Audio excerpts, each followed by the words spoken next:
네, 오늘 함께 나누실 말씀은 마태복음 16장입니다. 마태복음 16장. 마태복음 16장 가운데 같이 한번 읽으실 말씀은 13절부터 20절까지를 같이 읽도록 하겠습니다. 13절부터 20절까지 같이 읽겠습니다.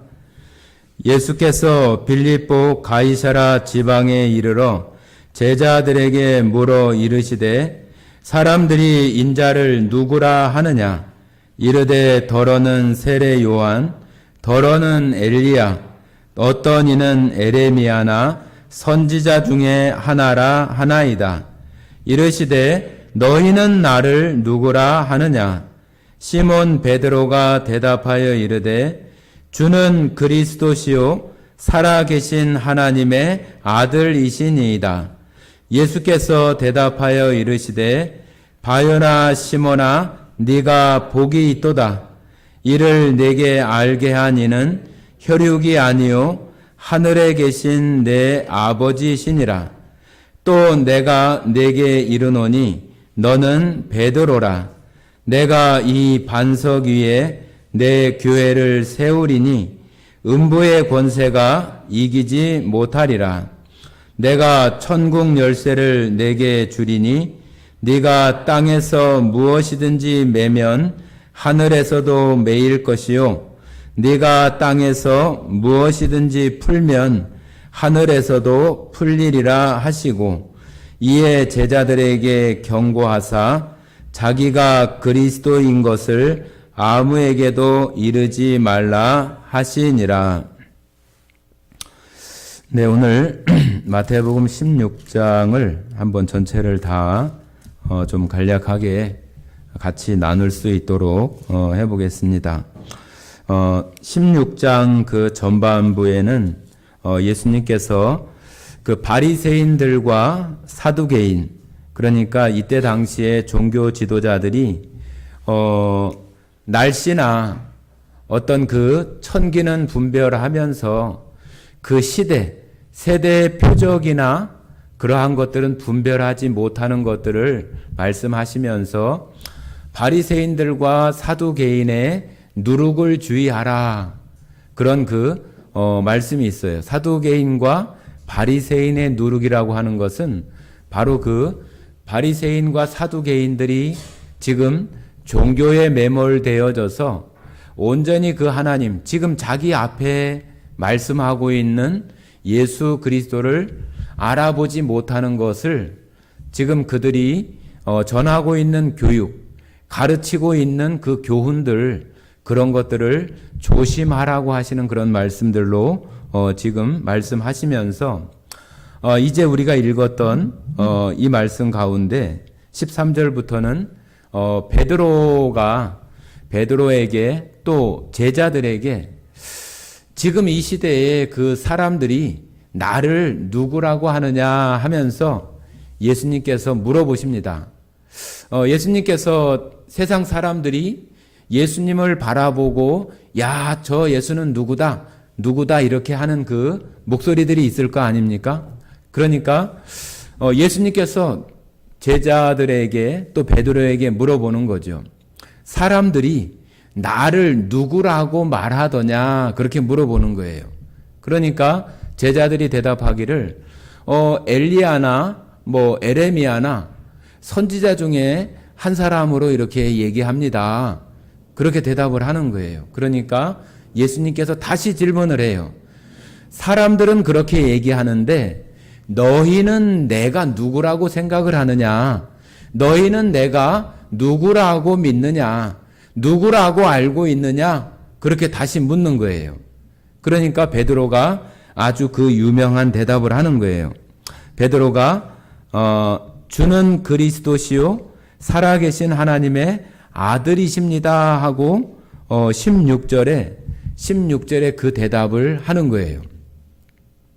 베드로가 한 이 고백이 정말로 예수 그리스도가 하나님의 아들의 그러한 모습으로 이 땅에 오신 구원자, 그리스도라고 하는 그 고백을 하는 거잖아요.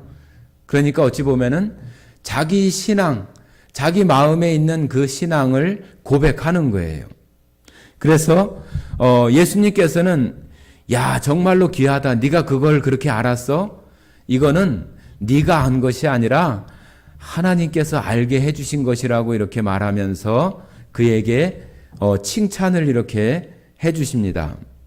그러면서 베드로에게 천국 열쇠를 이렇게 주겠다고 말씀을 하시면서 네가 땅에서 풀면은 하늘에서도 풀리고 땅에서 매이면은 하늘에서도 매일 것이라고 얘기하면서 그 베드로에게 이야기해주고 있는 내용입니다. 그래서 그 뒤에는 이제 베드로가 오히려 이제 예수님께 책망받는 그러한 내용과 또 우리가 예수님의 제자로 또 예수님을 따라서 살아가는 사람들이 정말로 자기를 부인하고 우리가 많이 들었던 내용이잖아요. 자기를 부인하고 자기 십자가를 지고 예수님을 따라가야 한다고 하는 그런 내용들로 이 16장이 맞춰지게 됩니다. 그래서 오늘 그 부분까지 한번 간략하게 한번 나눠보도록 하겠습니다. 16장 1절에 보시면은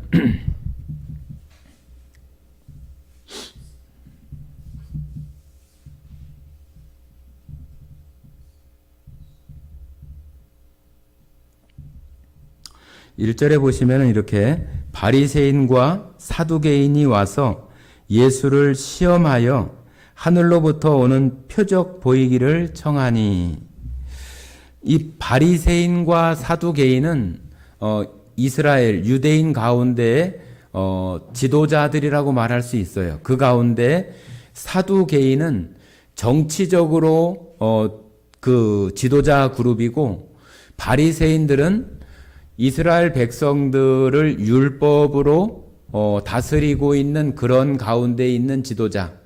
그래서 이 두 지도자 그룹인데, 이 바리새인과 이 사두개인은 하나님에 대한 그 믿음과 성경 말씀에 대한 그 받아들이고 믿는 것이 서로 아주 달라요.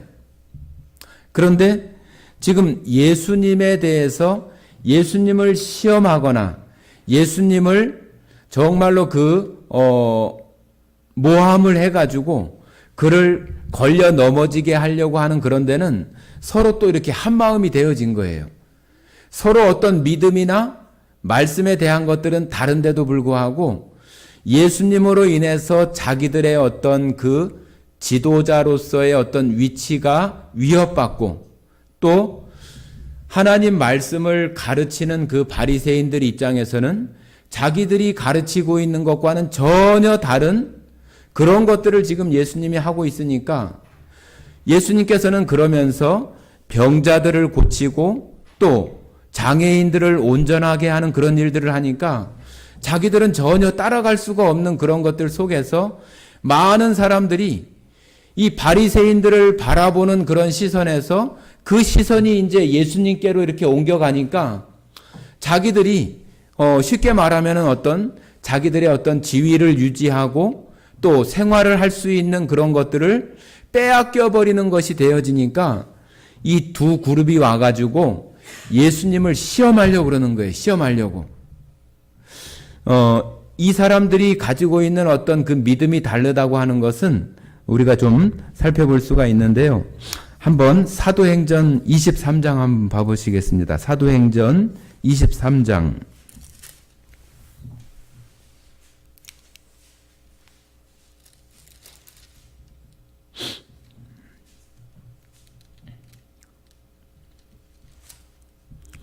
사도행전 23장 보시면은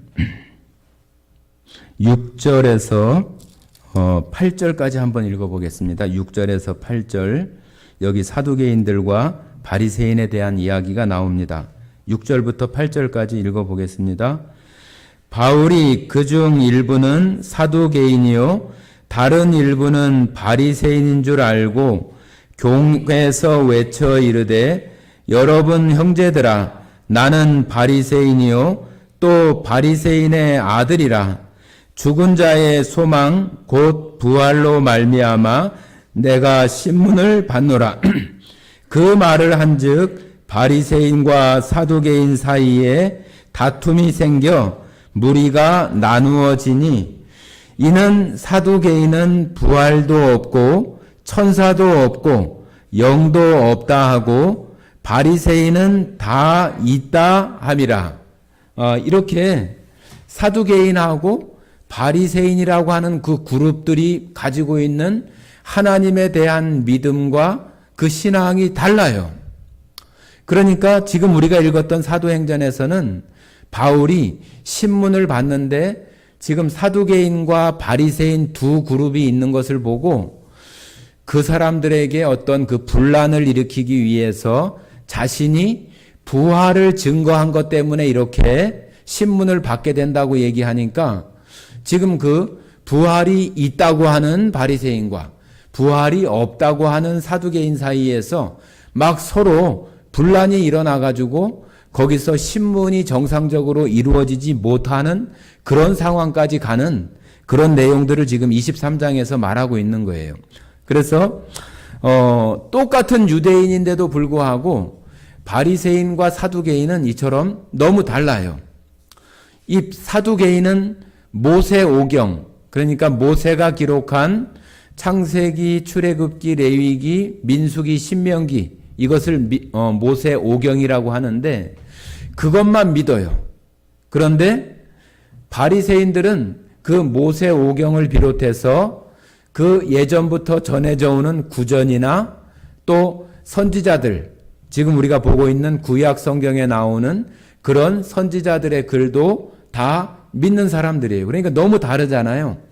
그래서 너무 다른데도 불구하고 예수님을 시험하려고 하고 예수님을 책을 잡으려고 하는 그런 데는 또 한마음이 돼서 그렇게 하는 거예요. 우리가 정치하는 사람들도 그러잖아요. 서로 막 니당 내당 해서 서로 다른데 또 자기들한테 유익이 있을 때는 그런 건 또 접어두고 또 같이 막 하잖아요. 그죠? 그런 것처럼 이 바리새인들과 서기관들도 똑같아요.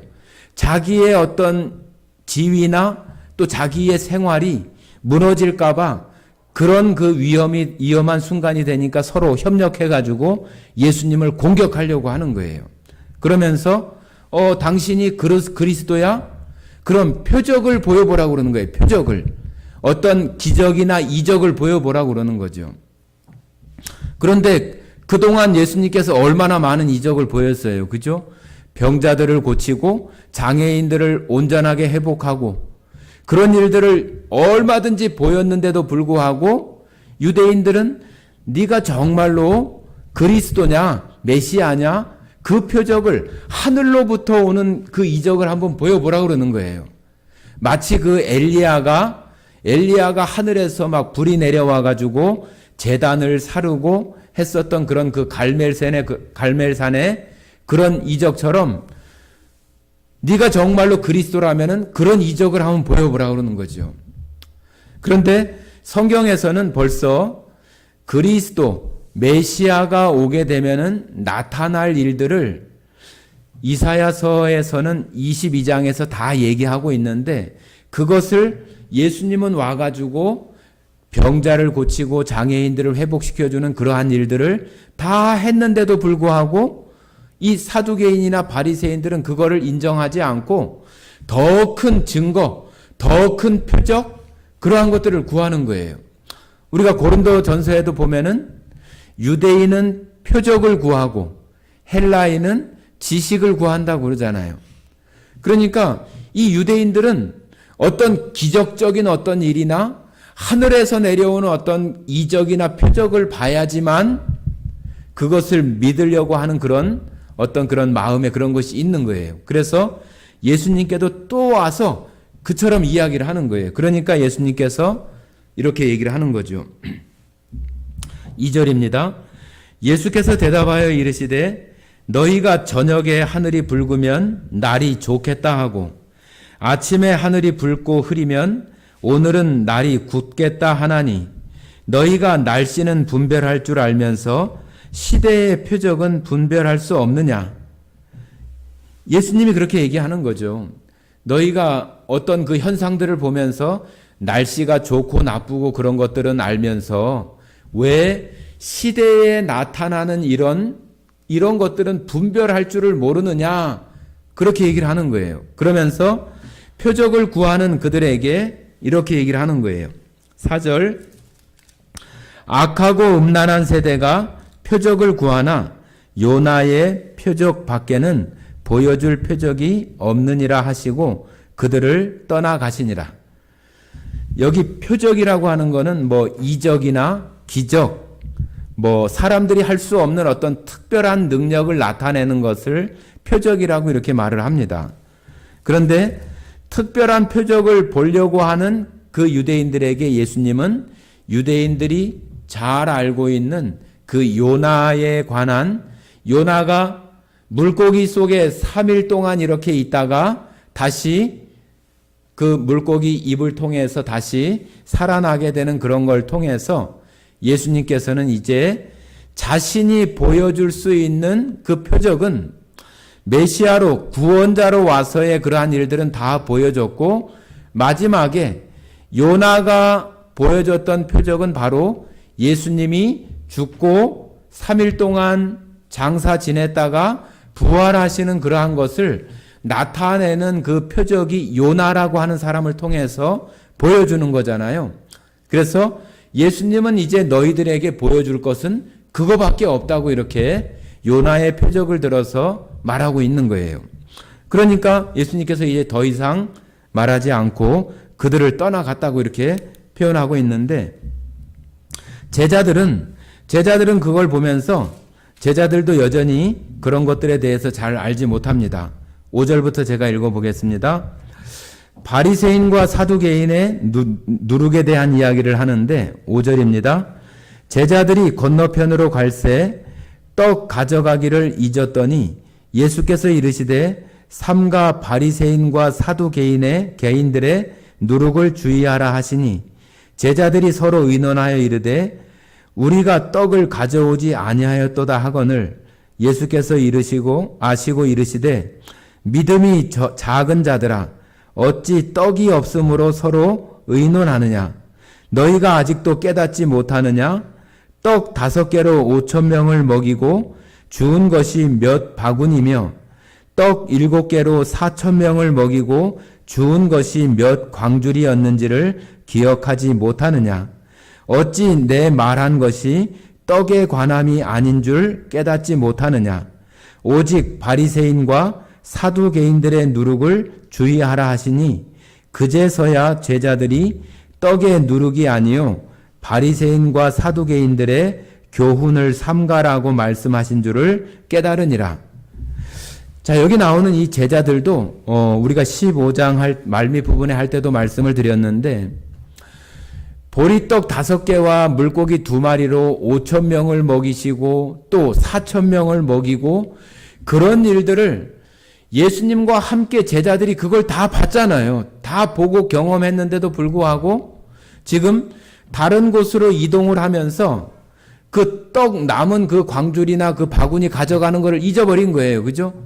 잊어버렸는데 예수님은 지금 앞부분에서 사두개인과 바리새인들의 얘기를 하면서 그들의 누룩을 주의하라 그러니까 이 제자들이 생각할 때는 누룩하면은 이 빵이나 떡을 할 때 우리 얘기하는 그 소다, 이스트잖아요. 그죠? 그걸 해서 빵을 부풀게 하거나 또 발효시키는 그러한 것인데 그 누룩 얘기를 하니까 아이고 빵을 안 갖고 왔네. 지금 제자들이 그러는 거예요. 아이고 거기 들판에서 지금 떡 광줄이 지금 담아놓은 걸 안 갖고 왔네. 아 예수님이 지금 누룩 얘기를 하니까 딱 그 생각이 나가지고 아이고 떡을 안 갖고 왔네. 이거 어떻게 하지? 그 생각을 하는 거예요. 우리가 볼 때는 참 너무 믿음이 없고 여기 예수님 말씀하시는 것처럼 믿음이 작은 거잖아요. 아유 우리 같으면 그러겠잖아요. 아이고 지난번에도 예수님이 떡 5개 하고 해서 5,000명도 먹였고 또 보리떡 7개로 해서 4,000명이나 먹였는데 에이 그까짓 것 없어도 예수님이 또 얼마든지 하실 거야. 그런 마음이 들어야 되는데 아이고 떡을 안 갖고 왔네. 예수님이 누룩 얘기하는 거 보니까 우리한테 니들 떡 안 갖고 왔지? 그거 얘기하는 거네. 지금 그러고 있는 거나 똑같은 거예요. 그러니까 예수님께서 답답해가지고 너희가 떡 없는 것 때문에 그렇게 얘기를 하냐고 얘기를 하면서 정말로 그 바리새인과 사두개인의 그 누룩을 주의하라고 이렇게 얘기한 것들을 너희가 정말로 깨닫지 못하느냐? 지금 얘기를 하고 있는 거예요. 너희도 똑같냐? 그러면서 제자들을 책망하는 거예요. 제자들이 예수님과 함께 있으면서 병자들이 낫고 이런 것들을 다 몸소 보면서도 우리가 볼 때는 야, 제자들이 왜 이러지? 예수님에 대한 믿음이 이렇게 없어? 아, 나 같으면 안 그럴 것 같은데 그런 생각을 우리가 할 수 있을 만큼 제자들이 정말로 이렇게 믿음이 없는 모습들을 보게 되잖아요. 그러니까 예수님께서 이것들을 설명을 해주면서 바리새인들과 사두개인의 누룩이라고 하는 것은 떡 만들 때 누룩이 아니라 그들이 가르치는 그 교훈을 주의하라는 얘기다. 그것을 이제 얘기하니까 그때서야 이제 그 빵 얘기하는 게 아니라 사두개인들과 바리새인들이 가르치고 지금 그 종교 지도자들이 유대인들 그 나라 안에 가르치고 있는 그런 잘못된 것들, 잘못된 교훈들, 정말로 그 시대의 표적을 이해하지 못하고 알아차리지 못하는 그 지도자들의 그런 모습들을, 그런 교훈들을 주의하라고 이렇게 얘기를 하는 것을 그때서야 이제 깨닫게 되는 제자의 모습들을 지금 이렇게 나타내고 있는 거죠. 우리들도 물론 뭐 믿음이 있다. 예수님 나 믿어요. 하나님 믿어요 하고 그렇게 믿음이 있다고 우리가 스스로 말할 수도 있지만은 어떨 때 보면은 아주 긴박하고 정말로 어려운 순간이 닥쳐오면은 믿음이 있는지 없는지 정말로 살펴보기 어려울 정도로 여기 나오는 이 제자들처럼 이런 모습으로 헤매는 모습들이 얼마나 많아요. 그죠? 성경 말씀에도 그러잖아요. 예수님께서 너희가 겨자씨만한, 겨자씨면은 우리 그 참깨씨 같은 그런 그 깨알만큼도 안 되는 그 겨자씨가 그 겨자씨만한 믿음만 있어도 이 산을 들어서 바다에 던지우라 하면 그렇게 된다고 이렇게 말씀하실 정도로 우리가 믿음이 그만큼 제자들도 그 시대에 마찬가지지만은 우리들도 정말로 구원받고 하나님을 믿는다고 하면서 살아가지만 여전히 믿음이 없는 그런 모습으로 살아가는 것이 얼마나 많은가. 우리 스스로도 이 제자들만 미련하다고 하고 예수님과 함께 있으면서 그것도 몰라? 왜 믿음이 그 정도밖에 안 돼? 우리가 그렇게 얘기할지 모르지만은 오히려 우리 자신들의 모습을 살필 수 있는 그런 말씀들이 되어야 한다고 하는 거예요. 늘 그렇잖아요. 우리가 평탄하고 아무 일이 없고 좋은 일만 있을 때는 뭐든지 다 할 수 있을 것 같아요. 그런데 조금 어려움이 오고 힘든 일이 닥쳐오면은 그때 정말로 그 사람이 어떤 믿음을 가지고 있는지 어떤 사람인지 알 수 있는 거예요. 친구도 마찬가지잖아요. 친구도 좋을 때는 다 좋아요. 다 좋아. 그런데 뭔가 어려운 일이 생길 때도 그 친구 곁에 있을 수 있는 그 친구가 정말 친구잖아요. 그런 것처럼 우리의 믿음도 똑같아요. 내가 아무리 어려워도 그 예수님을 바라보는 그 믿음의 시선을 놓치지 않고 계속 거기에 초점을 두고 살아갈 수 있는 그것이 우리가 믿음을 유지하는 거잖아요. 우리가 그런 모습으로 살아갈 수 있는 그런 것이 되어지고 또 우리가 살아가는 이런 시대 가운데에도 야, 정말 예수님이 올 때가 다 됐구나. 예수님이 이 땅에 다시 오시겠다고 하신 그 약속이 이루어질 일이 멀지 않았구나 하는 그런 것들을 늘 생각하면서 우리가 살아가는 그런 신앙들이 필요한 거예요. 자, 여기 13절 우리가 읽었던 그 말씀드렸던 것처럼 베드로에게 지금 사람들이 나를 누구라고 얘기하느냐 하는 그런 질문들 속에 너는 나를 누구라고 그렇게 말하느냐 질문을 한 거죠. 여러분은 예수님을, 하나님을 누구라고, 어떻게 알고, 어떻게 믿고 있나요?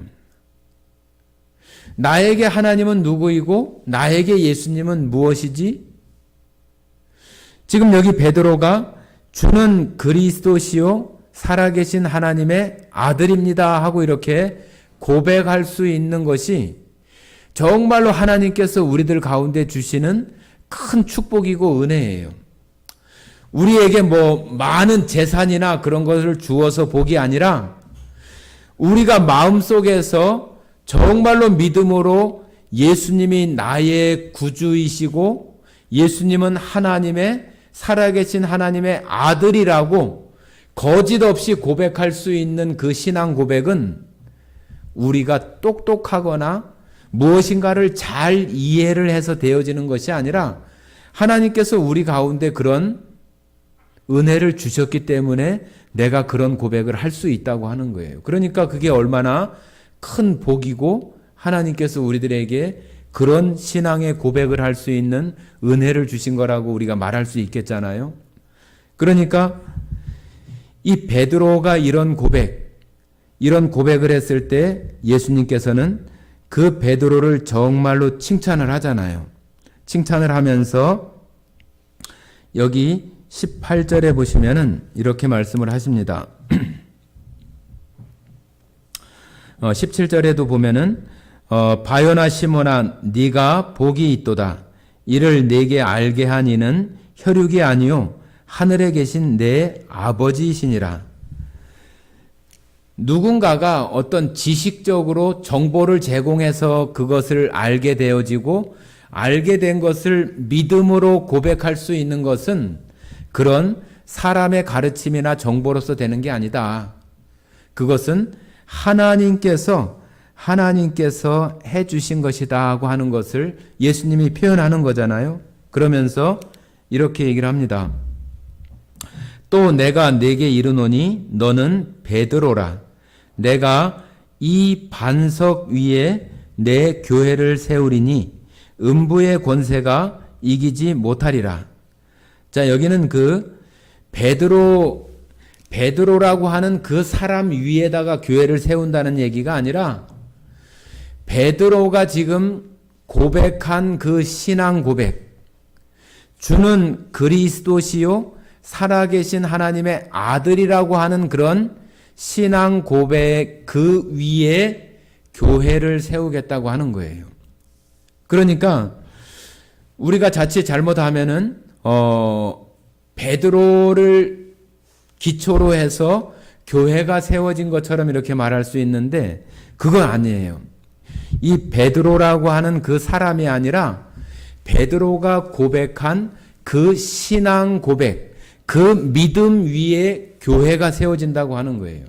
교회는 지금 우리가 있는 이런 예배당처럼 이런 건물을 얘기하는 게 아니에요. 저 어디 스페인이나 누구죠? 가우디? 그런 그 건축자들이 100년 넘게 지은 어떤 그런 건축물, 너무 아름답고 정말로 오묘한 그런 건축물이지만은 그게 교회가 아니라 그것은 단순히 이런 신앙 고백을 하는, 이런 믿음의 고백을 하는 사람들이 모이는 장소인 거예요. 장소. 그죠? 여기 우리 예수사랑 교회라고 하는 것도 우리가 모이는 장소인 것이지 이게 교회가 아니에요. 우리가 예배당, 혹은 천주교에서는 성당, 그 당이라고 하는 말이 집당자거든요. 집당자. 예배하는 집, 또 거룩한 집, 그런 의미들을 담고 있는 거예요. 그래서 교회라고 하는 것은 바로 베드로가 고백한 이 믿음의 고백을 하는 한 사람 한 사람이 다 교회예요. 교회의 회원이 되는 것이고 교회라고 하는 그 공동체의 일원이 되는 거예요. 그래서 바로 그 믿음의 고백 위에 교회가 지어지는 거예요. 교회가. 그래서 여기 천국 열쇠를 주겠다고 하는 거는 이거는 이제 유대인들이 가지고 있는 어떤 하늘에 대한 어떤 인식, 생각 그런 그 모습인데 그 하늘에 가는 문에도 들어가는 문이 있고 그것을 열 수 있는 그런 열쇠가 있다고 그 유대인들의 어떤 그런 관념 속에 이렇게 가지고 있는 거예요. 그래서 베드로한테 천국 열쇠를 준다는 얘기는 베드로가 전하는 그 예수 그리스도를 통해서 그 예수 그리스도가 그 전해지는 그 사람에게 들어갔을 때 그가 똑같이 천국에 갈 수 있는 그런 사람이 되어지는 그 믿음의 고백, 그 신앙을 같이 하는 그런 사람들이 되어지기 때문에 바로 그가 천국에 갈 수 있는 그런 것들을 열어줄 수 있는 것이 되어지기 때문에 천국 열쇠라고 하는 거지 우리처럼 이렇게 뭐 키를 가지고 있는 그런 얘기를 하는 것은 아니에요. 그래서 이런 부분은 자 한번 이사야서 한번 찾아볼까요? 이사야서 22장 한번 보십니다. 이사야서 22장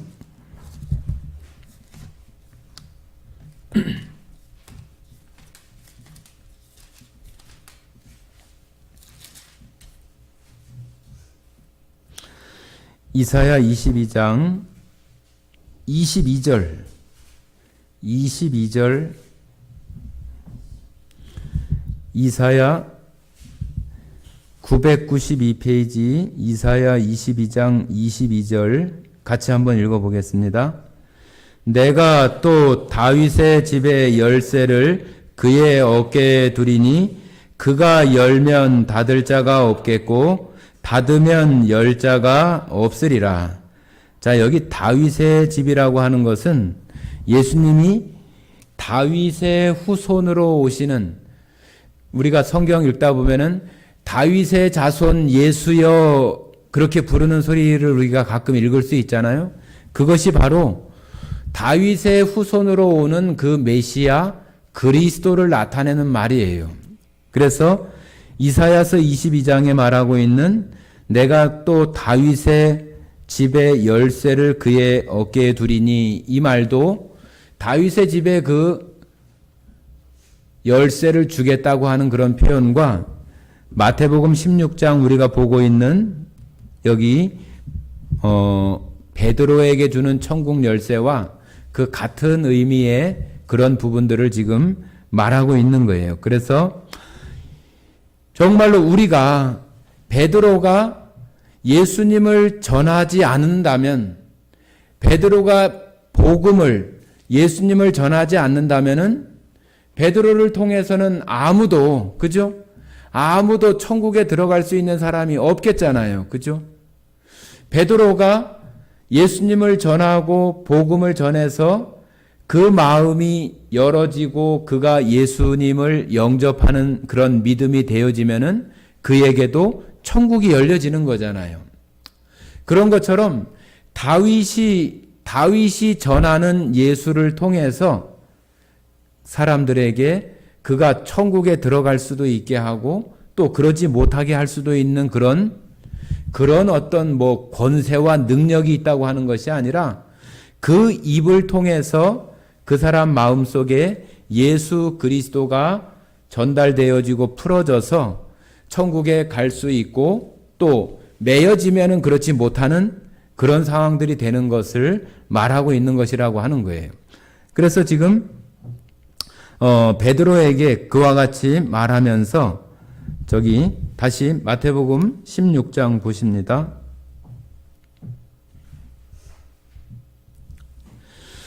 20절에 이에 제자들에게 경고하사 자기가 그리스도인 것을 아무에게도 이르지 말라 하시니라.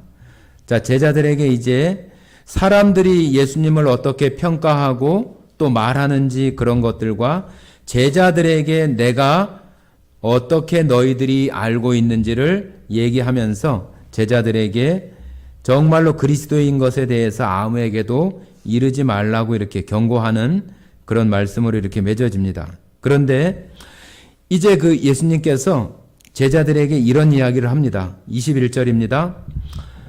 이때로부터 예수 그리스도께서 자기가 예루살렘에 올라가 장로들과 대제사장들과 서기관들에게 많은 고난을 받고 죽임을 당하고 제3일에 살아나야 할 것을 제자들에게 비로소 나타내시니. 자, 예수님께서 자신이 예루살렘에 올라가서 십자가에 고난받고 죽고 3일 만에 부활하게 될 것이라고 하는 것을 제자들에게 이렇게 말하기 시작을 하신 거예요. 그랬더니 베드로가 이제 그거에 대해서 가로막습니다. 22절입니다. 베드로가 예수를 붙들고 항변하여 이르되 주여 그리 마옵소서 이 일이 결코 주께 미치지 아니하리이다. 예수님께서 십자가에 죽고 3일 만에 부활한다고 하는 얘기를 하니까 베드로가 그것을 안 됩니다. 제가 그것을 틀림없이 막겠습니다. 그렇게 하면 안 됩니다. 이렇게 얘기를 하는 거예요. 여기 베드로가 예수를 붙들고 항변하여 이르되, 항변하여 이른다는 얘기는 예수님을 막 그 나무라듯이 타이르듯이 그런 말이에요. 아이고 지금 무슨 말씀을 하시는 겁니까? 안 됩니다. 내가 그것을 반드시 막겠습니다. 지금 무슨 소리 하는 거예요? 지금 예수님이 예루살렘에 올라가서 이 로마를 완전히 정복하고 지금 제자들 생각에 어떤 생각이 있어요? 예수님이 정말로 메시아로 그리스도로 이 땅에 오시면은 자기들도 정말로 한 사람은 우편에 한 사람은 좌편에 높은 지위에 이렇게 앉아서 할 거라고 그런 마음들도 있는데 예수님이 죽는다고 하니까 이 자기들의 어떤 꿈이나 생각이 와르르 다 무너지고 예수님이 정말로 하시고자 하는 그런 의미와 뜻들은 발견하지 못하고 이 세상 가운데에서 사람들이 보는 어떤 그런 것들 차원에서만 생각을 하다 보니까 만약에 베드로나 제자들이 봤을 때 예수님이 죽는다고 하면은 사람들 생각에는 그걸로 이제 끝이잖아요. 그죠? 어이, 죽으면 이게 뭐야? 죽으면 안 되잖아요. 죽으면 안 되는 거죠. 베드로가 생각할 때는 어이, 죽다니 이게 무슨 말이야? 죽으면 우리가 생각하는 그것은 말짱 꽝이 되는데 안 되잖아요. 그러니까 예수님을 막 타이르듯이 얘기하면서 무슨 얘기하는 거냐고 막 이렇게 얘기를 하는 거예요. 그러면서 절대로 그런 일이 일어나지 않을 거라고 자기가 막겠다고 얘기를 하는 거예요. 23절입니다. 예수께서 돌이키시며 베드로에게 이르시되 사탄아 내 뒤로 물러가라. 너는 나를 넘어지게 하는 자로다. 네가 하나님의 일을 생각하지 아니하고 도리어 사람의 일을 생각하는도다 하시고. 자, 여기 베드로에게 야, 그래? 네가 나를 보호해 줄래? 그렇게 얘기한 게 아니라 뭐라고 그랬어요? 사탄아, 사탄아, 너는 내 뒤로 물러가라. 베드로 정말로 그 제자에게 예수님이 사탄이라고 이렇게 말할 정도로 지금 베드로가 사탄이라는 얘기가 아니라 베드로가 지금 가지고 있는 그 생각, 예수님이 이 땅에 오신 그 이유와 목적에 대해서 사람들의 생각으로 예수님을 바라보는 그 베드로의 그 마음을 얘기하면서 사탄이라고 얘기를 하는 거예요. 베드로 너는 사탄이야? 그런 표현이 아니라 네가 가지고 있는 그 생각은 하나님의 일을 막고 사탄이 원하는 그런 것을 하는 것에 내 마음을 같이 하는 거나 똑같다고 하면서 사탄아 너는 내 뒤로 물러가라고 이렇게 얘기를 하는 거예요. 자, 우리가 생각할 때는 이 베드로가 예수님께 칭찬만 듣고 좋은 일만 있었던 것 같다고 생각을 하지만은 제자들이 다 그러지 못했어요. 예수님께 이렇게 사탄이라고 하는 그 표현은 어찌 보면은 예수님이 할 수 있는 최고의 어떤 그런 그 좋지 않은 표현이라고 말할 수 있잖아요. 원래 사탄은 뭐예요?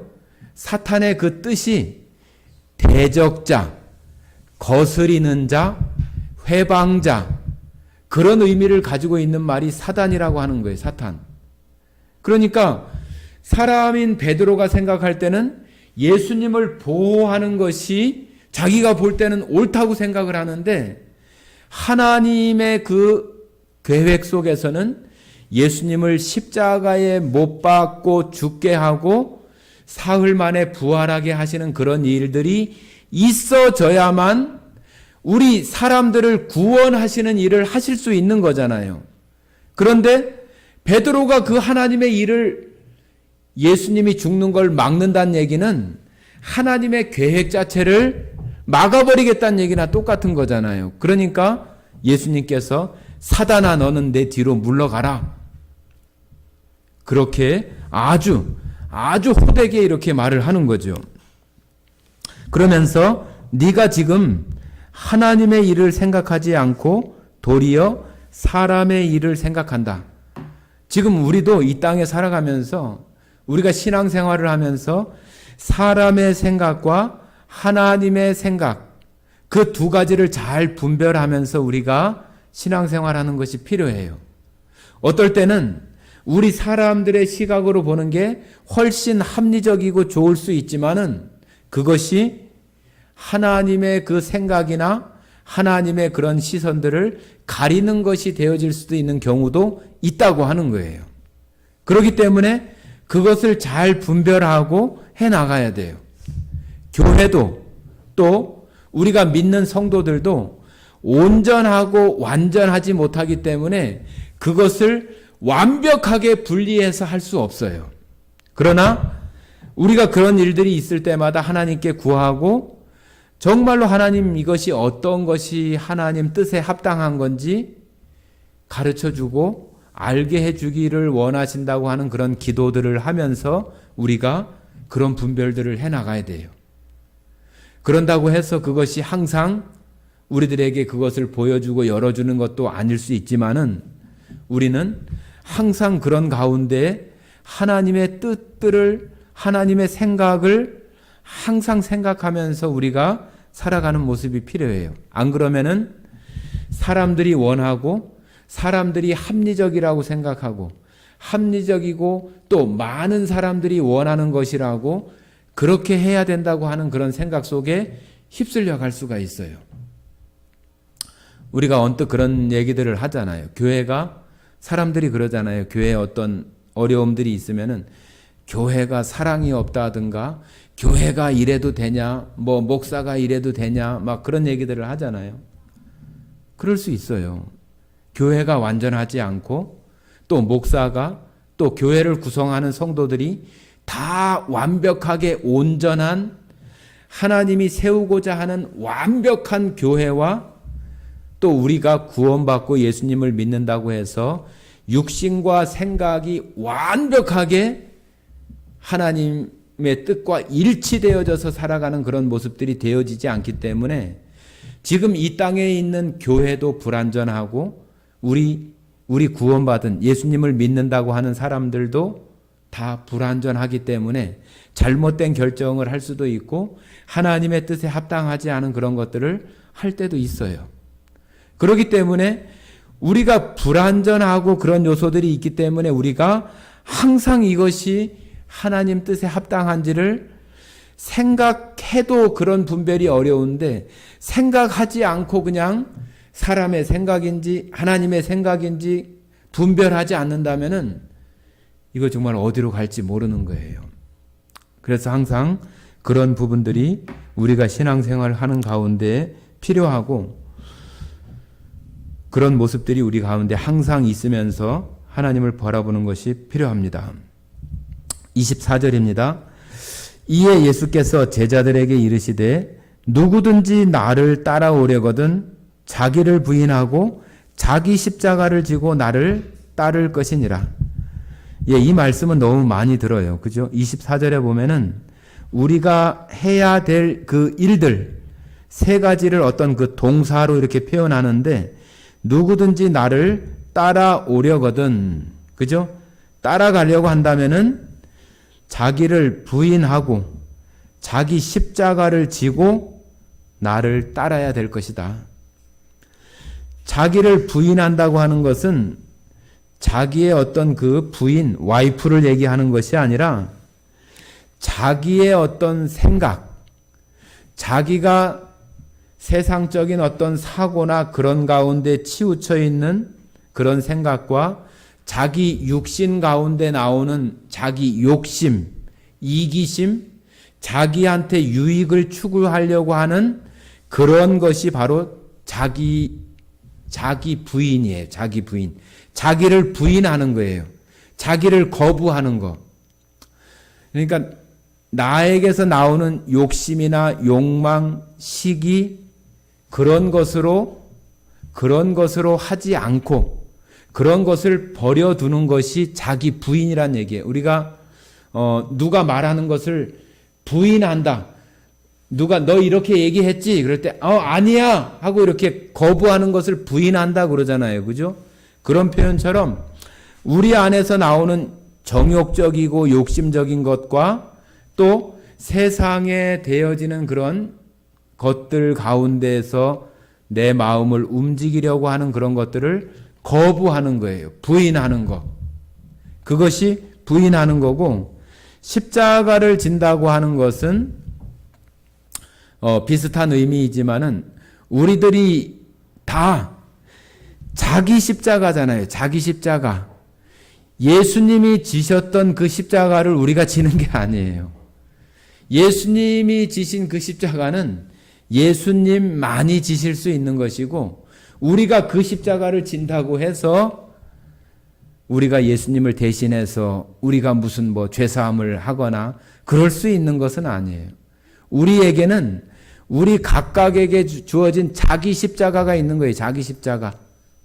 그 자기 십자가가 앞에서 말한 그런 자기 부인이나 그런 의미하고도 좀 일맥상통하는 그런 의미와, 또 한 가지는 내가 예수 그리스도와 함께 죽었다고 하는 그런 그 의미도 자기 십자가를 지는 것이고, 또 조금 더 넓게는 내가 처해 있는 어려운 환경, 내가 그것을 마땅히 감당해내야 되고 이겨내야 되는 나에게 주어진 그런, 내가 믿는 자로서 신앙을 가진 자로서 나에게 주어지는 고통, 압박, 그런 환경들도 자기 십자가예요.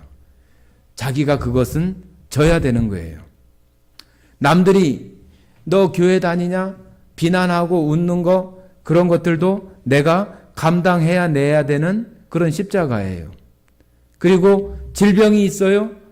어려운 환경이 있어요? 지금 내가 그것을 벗어날 수 있을 때까지 또 나에게 주어진 것이라면 내가 그것을 내가 지어야 되는 십자가이기도 한 거예요. 그러니까 세 가지의 의미가 있는 거예요. 그런 의미와 우리가 예수님과 함께 죽었다고 하는 그런 십자가도 있고, 또 앞부분에 말씀드렸던 우리 안에서 오는 그런 정욕적이고 욕심적이고 세상적인 그러한 것들을 부인하는 것도 십자가를 지는 거예요. 그리고 예수님을 따라가라고 하는 거예요. 그런 걸 다 가지고는 예수님 따라갈 수 없는 거예요. 그 성경 고린도서에도 그러잖아요. 우리가 재물과 하나님을 겸하여 섬길 수 없고, 그죠? 우리가 세상의 어떤 욕심이나 내가 원하는 유익이나 그런 것들을 다 잔뜩 짊어지고 예수님을 따라갈 수 없는 거예요. 그렇기 때문에 예수님을 따라가려거든 자기를 부인하고 자기 십자가를 지고 예수님을 따라가는 거예요. 우리의 이런 신앙생활이 누가 정말로 장미꽃을 뿌려놓은 것처럼 탄탄대로나 아주 널찍한 그런 신장로가 아니라 예수님을 닮아가고 예수님을 따라가는 이 신앙의 길들은 그렇게 평탄하고 산보하기 좋은 그런 길이 아니에요. 우리를 부인하고 나에게 주어진 그런 십자가를 지지 않고는 갈 수 없는 거예요. 여러분들이 정말로 내가 예수님을 내 구주로 삼고 내가 살아가는 그런 동안에 내가 져야 되고 내가 부인해야 되는, 그래야만 예수님을 따라간다고 하는데 그런 것들이 뭐가 있는가? 내가 아직도 그렇게 하지 못하는 것들이 뭐가 있는가 하는 것들을 좀 살펴보시는 것도 유익하라고 생각을 합니다. 25절입니다. 누구든지 제 목숨을 구원하고자 하면 잃을 것이요 누구든지 나를 위하여 제 목숨을 잃으면 찾으리라. 예, 이거 마치 그 이순신 장군이 사필즉생, 그죠? 또 뭐예요? 그걸 거꾸로 하면 맞는가요? 살고자 하면은 죽고, 죽고자 하면은 살 것이다. 이순신 장군이 그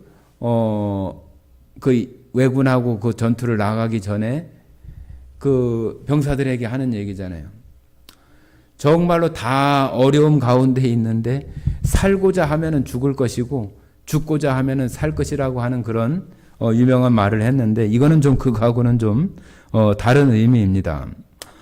여기 이제 죽고자 한다고 하는 것은 그 앞부분에 나왔던 그 자기 부인이나 자기 십자가예요. 죽고자 하면은 우리 안에서 하나님의 생명이 살지만 내가 살려고 내 욕심이나 내 이익이나 내 십자가를 내팽개치고 내가 무엇인가를 하려고 살려고 그러면은 내 안에서 그리스도의 생명은 살아서 역사할 수 없는 거예요. 그 말씀이에요.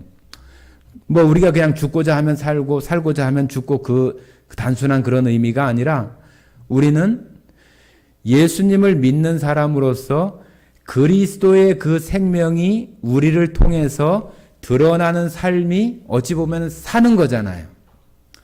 우리가 펄펄 살아있으면은 그 생명은 살 수가 없는 거예요. 그렇기 때문에 내가 죽어야 그 생명이 살고 그 생명이 죽으면 내가 사는 거잖아요. 그래서 우리의 그런 그 나를 통해서 그런 역사가 일어나려면은 반드시 내가 정말로 죽고자 해야 그런 내 안에서 그리스도의 생명이 드러날 수 있고 역사되어질 수 있다고 하는 것이죠. 26절입니다. 사람이 만일 온 천하를 얻고도 제 목숨을 잃으면 무엇이 유익하리요? 사람이 무엇을 주고 제 목숨과 바꾸겠느냐? 인자는 예수님입니다. 인자가 아버지의 영광으로 그 천사들과 함께 오리니 그때 각 사람이 행한 대로 갚으리라. 자, 이것은 이제 마지막 때에 예수님이 재림하실 때라든지 그때에 우리가 이 땅에 살아가며 내가 부인하고 내가 졌던 십자가 또 내가 죽고자 했었던 그러한 일들을 하나님께서 그 영광 가운데에서 우리에게 행한 대로 갚아주시겠다고 하시는 그런 약속들을 지금 예수님을 통해서 하시고 있는 거죠. 그죠?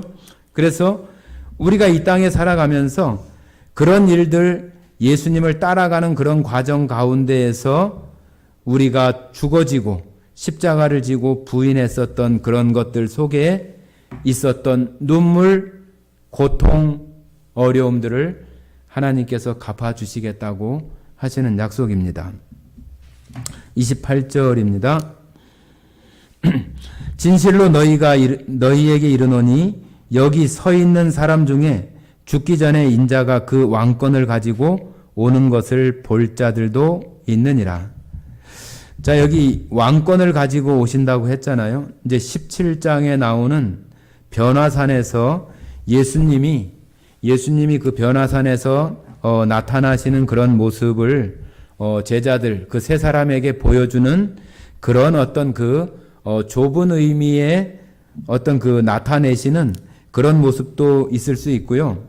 또 부활이나 또 이 땅에 재림하시는 또 사도행전 1장에 나오는 그 마가 다락방에 성령이 임하는 그러한 것들까지도 이렇게 같이 이야기할 수도 있겠습니다. 그래서 어느 한 부분만 이렇게 표현하는 것보다는 지금 여기 서 있는 사람들, 제자들을 비롯해서 지금 여기 함께 지금 이 이야기를 듣고 있는 사람들이겠죠. 이들 중에 왕권을 가지고, 왕권이라고 하는 거는 왕의 권세니까 통치가 이루어지고 또 그 하나님의 어떤 그 권세가 전달되어지는 그 자리가 왕권이 있는 자리잖아요. 그래서 그런 일들이 나타나게 되는 것. 가까운 곳에서는 말씀드린 것처럼 변화산에서 나타나는 예수님이 변화해서 보여주시는 그런 모습과 또 넓은 의미로는 부활하시고 또 이 땅에 재림하시는 그런 모습, 또 성령으로 마가의 다락방에 임하시는 그런 그 사건들도 다 왕권으로 하나님의 그런 그 권세가 나타나는 그런 모습이라고 넓은 의미로 이렇게 볼 수 있겠습니다. 그래서 우리는 다 그런 때를 다 기대하고 고대하고 있잖아요. 그래서 하나님의 그런 왕권, 그 통치가 정말로 완벽하게 이렇게 구현이 되어지는 그 하나님의 나라를 우리들 마음속에 소망하고 기다리는 마음이 있는 거잖아요. 오늘 여기 마태복음 16장에서는 그 사두개인과 바리새인들의 그 누룩, 정말로 그리스도를 알아보지 못하는 종교에 매몰되어져서 그 시대에 메시아의 그러한 표적들을 분별하지 못하는 그들의 교훈을 삼가 조심하라고 하시는 그런 말씀. 우리도 그냥 어떤 틀에 박힌 어떤 형식적이고 예배의 어떤 형식적이고 뭘 해야 되고 뭘 안 해야 되고 어떤 그런 것에 우리의 어떤 그 마음이나 생각이 거기에 묻히지 않고 정말로 하나님께서 원하시는 근본적인 것이 무엇인지를 항상 생각하면서 정말로 우리가 나아가야지 그런 누룩에, 종교라고 하는 그런 누룩에 찌들지 않고 정말로 날마다 새로운 그 주님 앞에 우리의 삶을 살아갈 수 있다고 그렇게 믿습니다. 그리고 베드로에게 했었던 그 고백, 주는 그리스도시요 살아계신 하나님의 아들이라고 하는 이 고백이 여러분 마음에도 제 마음에도 똑같이 다 있어요. 이것이 그 뒷부분에 나오는 살아계신 하나님의 아들이다.